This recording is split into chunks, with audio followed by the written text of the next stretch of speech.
Welcome to another Founder Wisdom Pod. We have Tom Hegarty with us today. He's a founder at LetGoCar. It's an electric bike company as a service in Redwood City, California. So we're going to talk about that one today.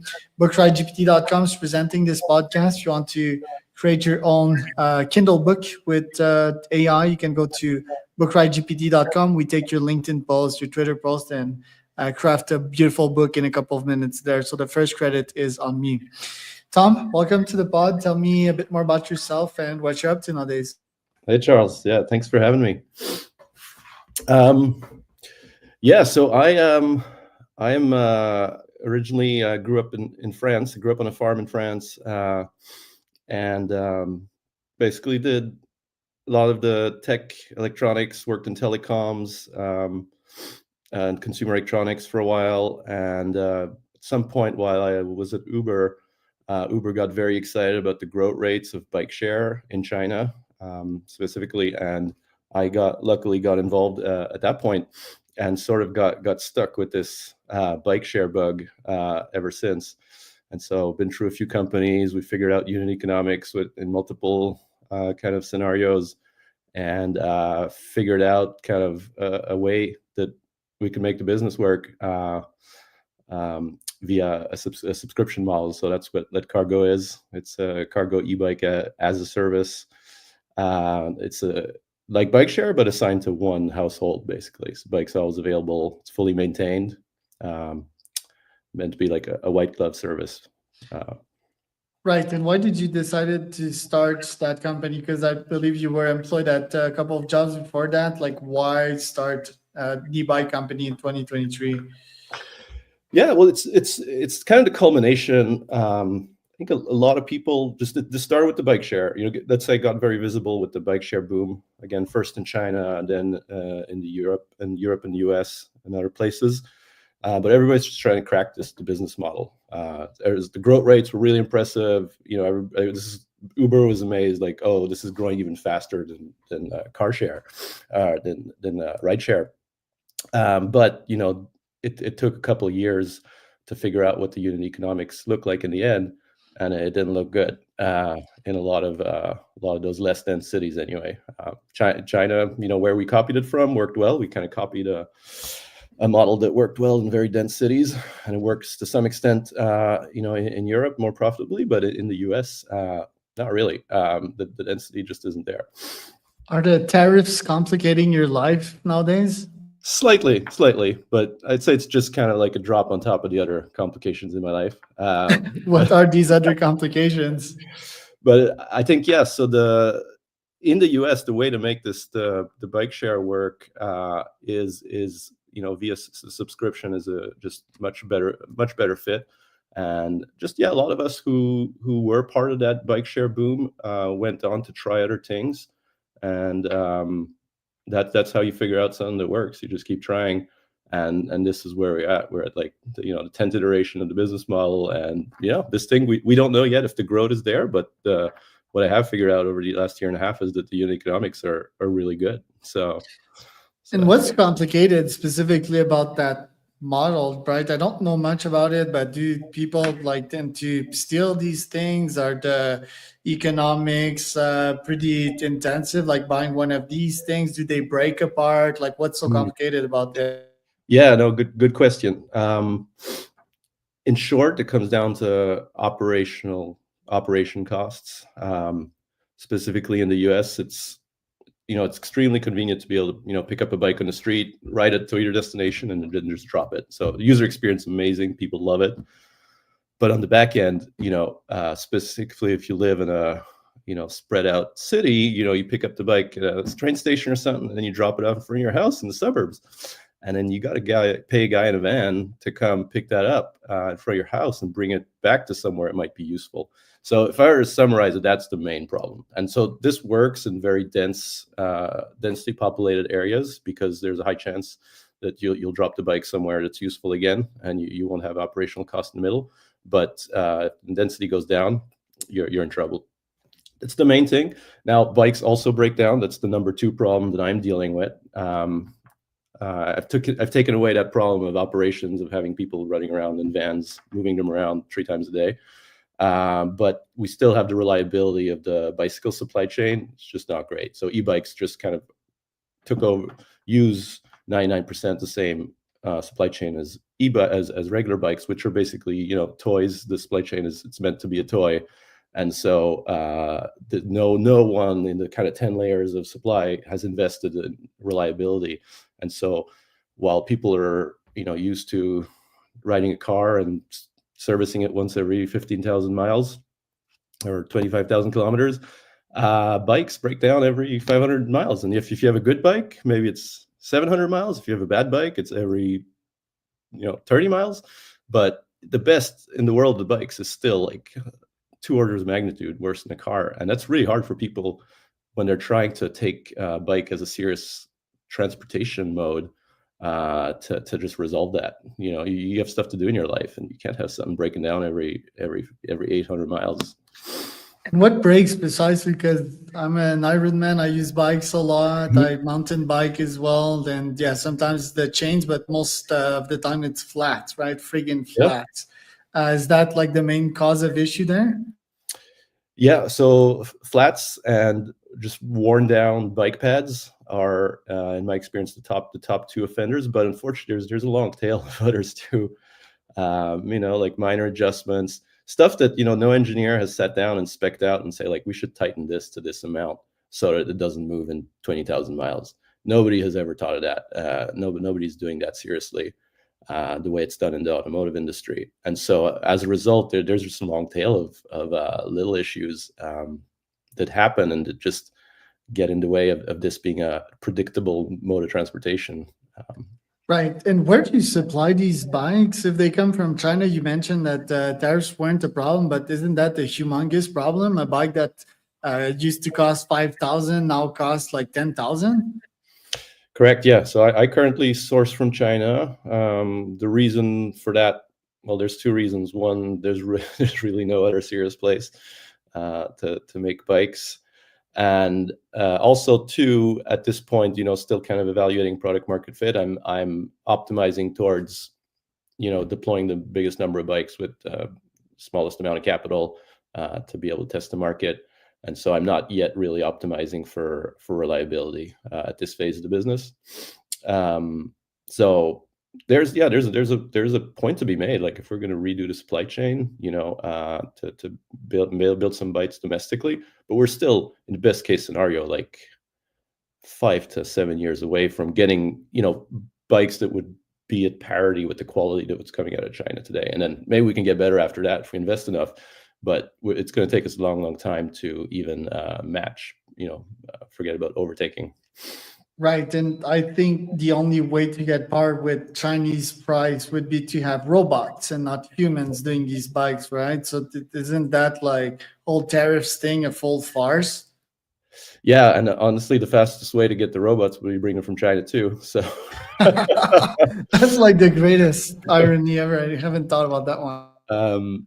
But yeah, I mean, we could also build a robot supply chain here first. So get that done, and then put another. But even that, we need the materials, right? Like, do we have the materials to build these bots like in the US? I think materials is solvable. I wouldn't be worried. It's just, if you've built a product from scratch and you know how much effort and testing, reliability, validation goes into every single part all the way up, it's calculated in decades then, when you can match quality, not even price. I'm not even saying like, can we match quality like at any price? That'll still take a time. Then can we get the price down? Spend some more time on that. But yeah, robots, if we're going to do this, robots are definitely part of the solution. I've done some work on robotics. I was making electric tractors for a company called FarmNG here. Based on a lot of the e-bike supply chain. And yeah, there's a lot of work in robots too. We're not there yet. So. Unfortunately, there's Elon. Elon's a MasterCard, but I think Elon engineered this full plan, right, so that he could get even more capital under his hands to do all of that, which is a topic for another day. How much bikes do you have right now? How big is your fleet? So it's still very early. I'm really testing how people respond to this and the use cases. So I have 15 bikes that are running around Redwood City in revenue service, and I have another 25 that are on a container, getting close to Long Beach at this point. After this, I have to go and chase some people to get them released. And how do you monetize that? What's the business model on these current 15 bikes? How much do these produce? Yeah, so $215 a month. It's the $49 a week. So $215 a month. Basically, in a couple months, the asset is paid for, and so then the rest is service, which actually I consider the biggest innovation in this business is about the service and how do you provide a service that makes people feel like they can actually trust this to replace their second car. I'm not going after their first car yet, because that's for emergency room trips, middle of the night when your kid gets sick. But second car, there's a chance, and to be able to convince people of the viability of this. It's all about the service. The bikes are the reliability that they have, but you can in some ways patch that with 24-hour SLA on a swap. You have a bike, hey, any problem, book a meeting, book a slot in my Calendly, tell me where the bike is, and then you'll be back from work, and there'll be a new bike there ready for you to go. So you do the full service part, right? Mm-hmm. Yep. Interesting. And what's the innovation? How do you fix these things so fast? Swapping. There's no tech innovation particularly. It's just that you make the customer experience seamless by swapping for another bike. So I have spare bikes sitting around ready for exactly this. And yeah, these are busy people, right? They got, mostly my customers are parents. They got 2 or 3 kids to run around. They have a busy tech job. It's a lot of moms, a lot of dads that work in tech here, and they really want to ride the bike, but they're busy. And so I cater to that. I'm like, yeah, I'm going to let you do the enjoyable part and get what you want out of this, but I'm not going to waste your time. Like, I'm not going to come to you with problems. You have enough in your life, right?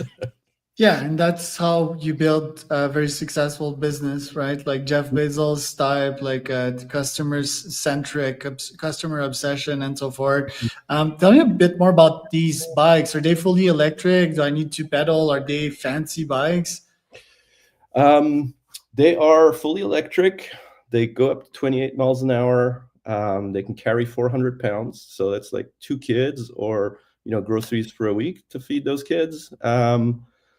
So it's meant to take over a lot of the use cases, where a car is basically way overkill.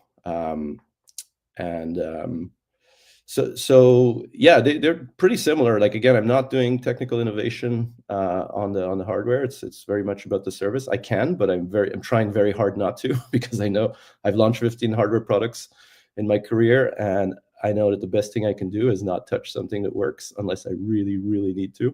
So I am seeing some things, in the talking to customers here, the pain points, and I know that there's some opportunities to like change the hardware to make it better with relatively small risk. But I'm frankly staying away from that until it's a necessity. How do you get your customers?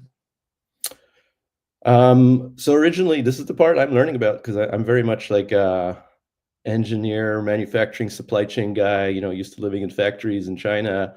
And so that's the part that I'm learning at the moment, how to get the word out. So anybody who's watching, who's excited about, who does social media for fun and just loves it, give me a call and I'll put you to work. So let's assume that your first 15, it was like word of mouth, right? Like yeah, just word of mouth. And Yeah, I stuck in, ex-Ubers. A free Facebook ad. I was curious to see kind of, who would pick it up, what kind of population would get attracted by this. So mostly word of mouth to summarize it. Yeah, which is also a really good way to give a profitable business. Yeah, not so expensive. And the 25s that are coming, how did you finance that? Because you're purely bootstrapped at the moment. You just go to the bank and ask for a loan, or? Yeah, you know what? For the amount, I get a really good price for them. So I looked at getting a SBA loan, and at the time was quite a bit of paperwork. So I just self-funded the down payment for those. What did you learn from your time at Uber from Travis? Yeah, so actually, I joined Uber, and a week later, Travis Oh, post I Travis. yeah, so, but I did still Too bad. learn a lot about Travis, through the people who are still there. Um, I think the one thing that impressed me the most at Uber, and that was, bear in mind that I had done kind of smaller startups, I'd done my own thing. This is my first encounter with big tech, I guess, and Uber in 2017. But what really you know what I found interesting is that every level at Uber, like down to like the person who just got hired, operations on the street, they're not interested in building it if it doesn't scale. Like, the way we go, like today I'm going and like testing product market fit, like how do people respond to that. Uber just has a filter, they like, it may be amazing or it may suck and the unit economics may not work in the end, but like the first criteria of whether you work on something or not is like if it scales. It could be bad, it could be like a money pit, but like if it doesn't scale, and you can tell from the beginning, go do something else. And like for somehow like that managed to percolate throughout the organization, all levels, contractors, employees, everybody knows it. Like if you do something that doesn't have a way to get bigger really really fast, nobody's interested. Yeah, and that's so good, but it's also very challenging. I've had that mentality from day one myself. The caveat to that mentality, well, first you need to have money to back it up, right? Mhm. Uber has that. If you're bootstrapped, this can be very challenging, right? Mhm. Because you need to withstand the test of time. Yeah. And sometimes when you're bootstrapped, you don't have that much runway. So, but yeah, once you hit product market fit with one of your ideas or one of your new experiments, it's pretty exponential. Mhm. Good example is like cold email that I'm doing for a bunch of my clients. Cold email is the only GTM method that can scale to a very interesting CAC under like $5 per lead in the B2B space. So yeah, I like that. What else did you learn from there? Because Travis, I believe, was still one of the greatest CEOs of all time. So intense. It's really too bad that he got kicked out of Uber. I think Uber Mhm. was forced into some kind of decline after he was gone. So, what other lessons have you learned from the super pumped Travis guy? Yes, I think I remember kind of the most, transmitted knowledge I got from him with one intermediary between. I was working on this project. It was called Video 9.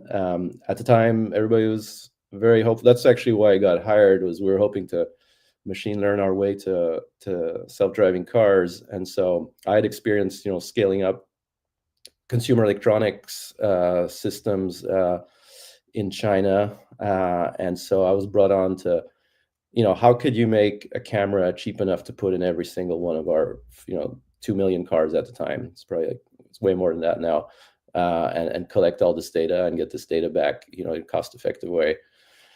And I got a because Travis was involved, with the genesis of that project. I got some, fresh. I get the Glimpse into his brain. yeah, the pressure was communicated to me, and it was just about like, we got to get to that 1 billion miles, and that like every meeting had kind of this at the top, like, 10 to the power 9 miles. Is anything you're suggesting, does it align with that or not? And it was the efficiency and how all the teams would just run around, and align the stuff that the In the various war room. with what they're doing was really impressive. Yeah, it's crazy. What have you learned from your time in China? Because China is so interesting, and Chinese founders specifically, right? They don't give a shit about copy pasting and improving stuff and bringing like a product to market extremely fast, building buildings in like 3 days. What Mhm. have you learned from your time there?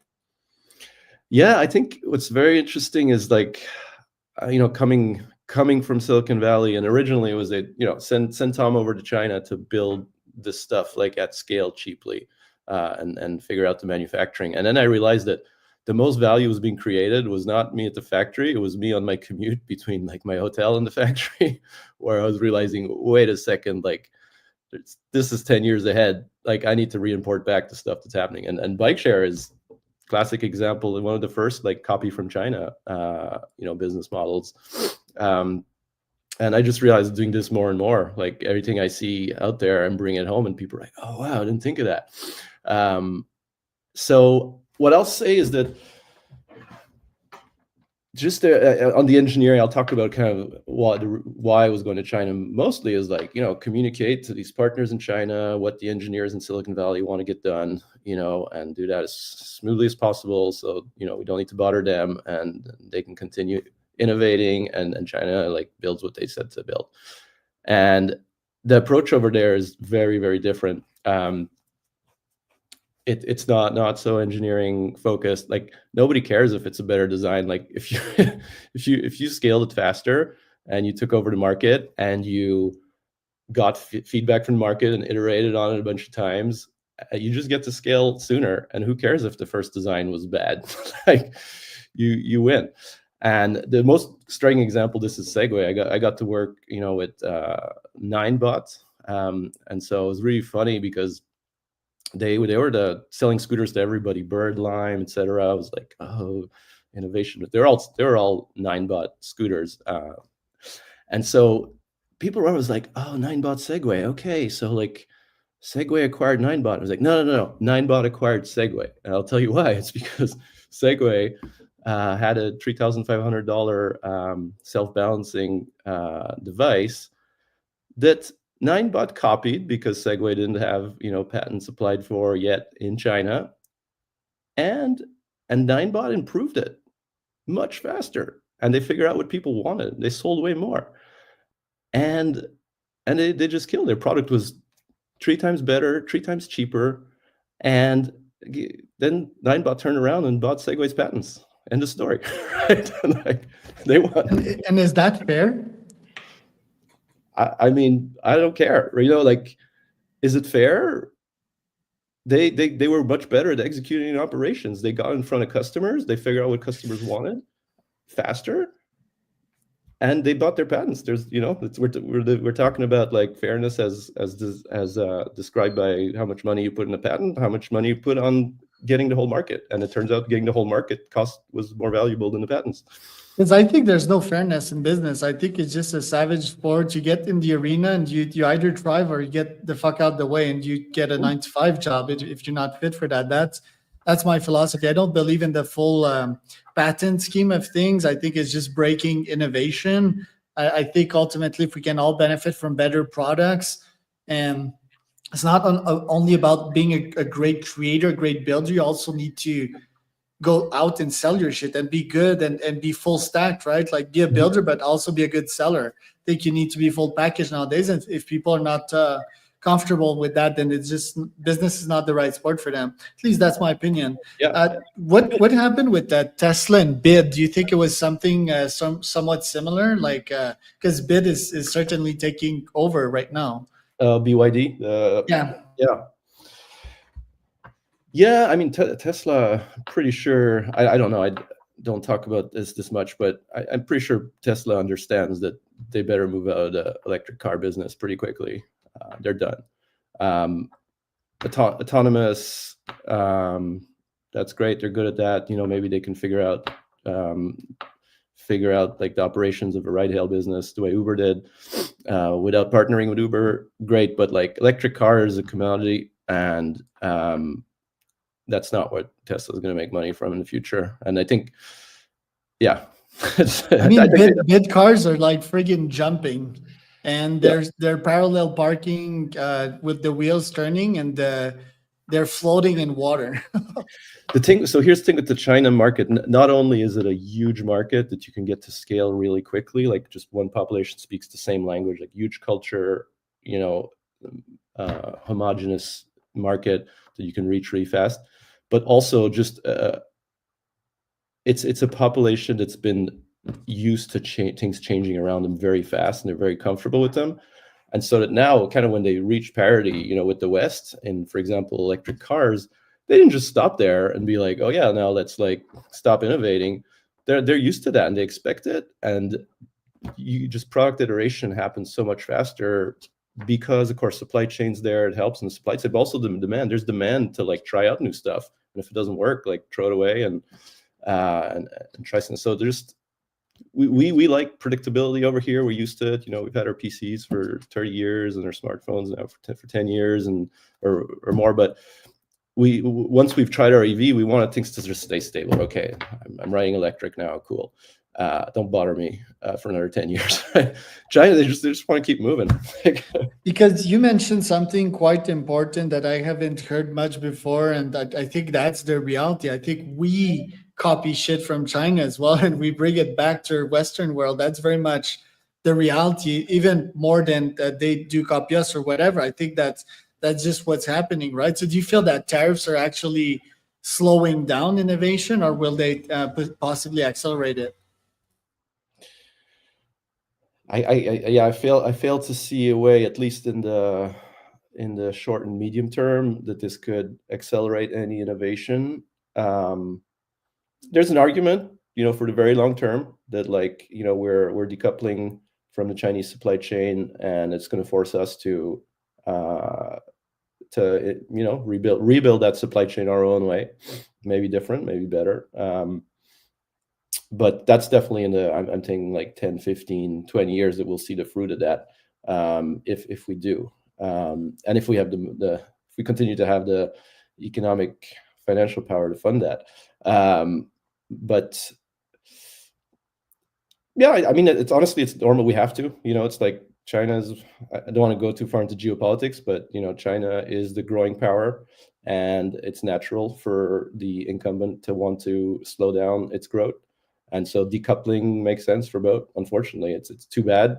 A lot of us are going to lose out on collaborations and really great technology that we could copy from China, but it's going to get more and more harder to do that because China does have experience in stealing IP, and as a result has a very good background to protect IP when it's going to be our turn to take it.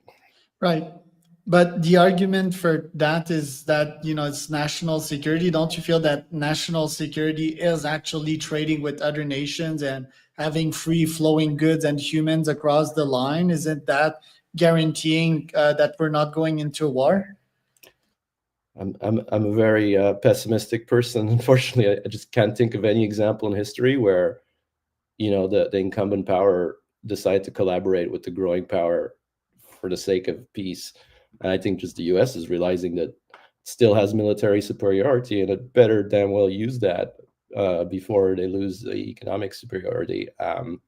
So I don't like it. I really don't like that it's like that, but I can't find any example of history where it didn't unfold otherwise. Yeah, So it's a realistic point of view, but I do think that trading with other nations also diminishes the chance of things going the wrong direction because, yeah, we have an economic incentive to not fuck with each other, right? And we send tourists across the board, we send goods, there's money flowing, there's cooperation, there's also competition for sure. But I do think this actually reduces the chances. But yeah, you're right. Historically, never has done that way. But there's like progress, right? And there's technology, and there's the worldviews changing with time. And I do think that these strategies should change that, and we shouldn't go back necessarily in time to forge our worldviews and our defense strategies. But that's interesting, Tom. Where can people find out more about you? I guess my LinkedIn. I don't LinkedIn will tell you kind of what I've been up to. Letcargo.co tells you about my business, and there's a little bit about me there. But yeah, just reach out to me. There's actually I have a test ride calendar, or you can book any time to do a test ride or a call about the business, and so you can book that and talk to me about anything. So all right, that was Tom Hegarty and Charles Cormier